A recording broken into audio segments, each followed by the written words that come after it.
I'm here in the Hub Culture Pavilion in Davos. Delighted to be joined now by Gary Cohen. Thanks very much for coming. Oh, it's my pleasure. You are the CEO of the MDG Health Alliance and also Executive Vice President of BD. So tell me a little bit about what you think the private sector can help, how the private sector can help addressing some of the global issues that we're talking about here in Davos.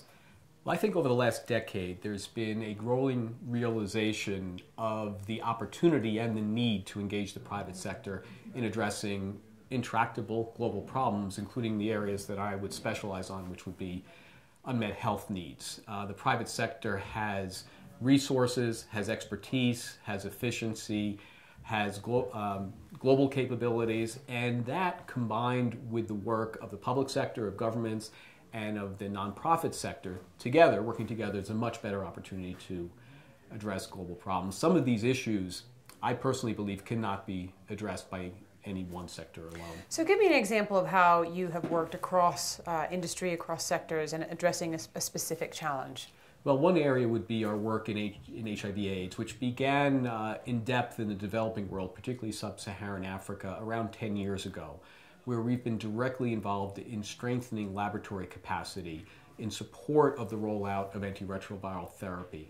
Many people sort of glaze over when you talk about laboratories because it gets very technical. It's easy to understand the pill, the antiretroviral, but to administer that therapy properly, people who are living with HIV/AIDS have to be tested for a diagnosis. They have to be monitored to know when their immune system begins to deplete to the point where they have to start the therapy. Then once they're on the therapy, they have to be monitored to know how the therapy is working.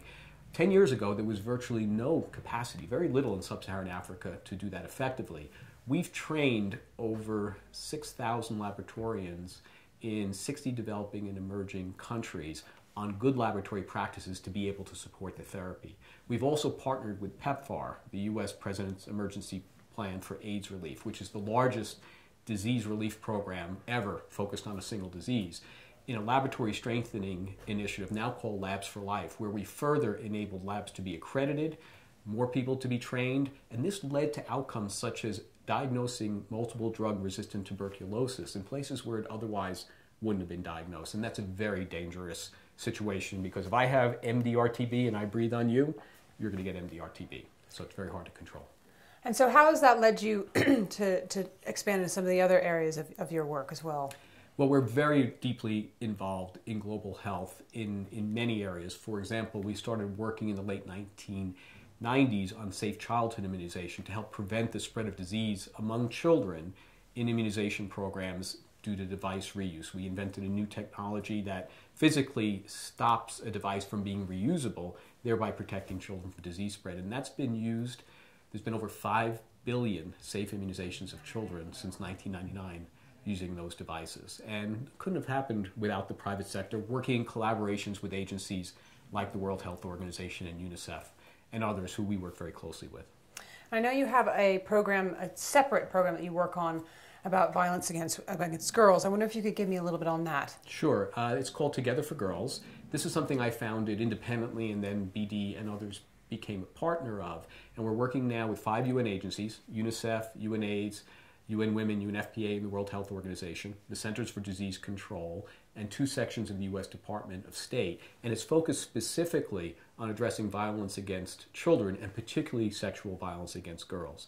The reason I founded this partnership is I was able, through extensive experience in high HIV prevalence countries, to see that the way girls are treated in society feeds the spread of the disease, particularly intergenerational sex, older men having sex with younger girls, young women and girls. But this is not only driving HIV/AIDS spread. Girls who are victims of sexual violence are 3 times more likely to become pregnant. If they're 15 or under, they're 5 times more likely to die in childbirth. They're more likely to suffer from chronic disease. They're more likely to have unsafe sex following this type of experience. So this was sort of a linchpin for many public health issues, and we launched it 3.5 years ago at the Clinton Global Initiative meeting. We're now working in 10 countries through this partnership. We're making a lot of progress on a tough issue. Gary, thanks so much for stopping into the pavilion here in Davos, and I'm Edie Lush.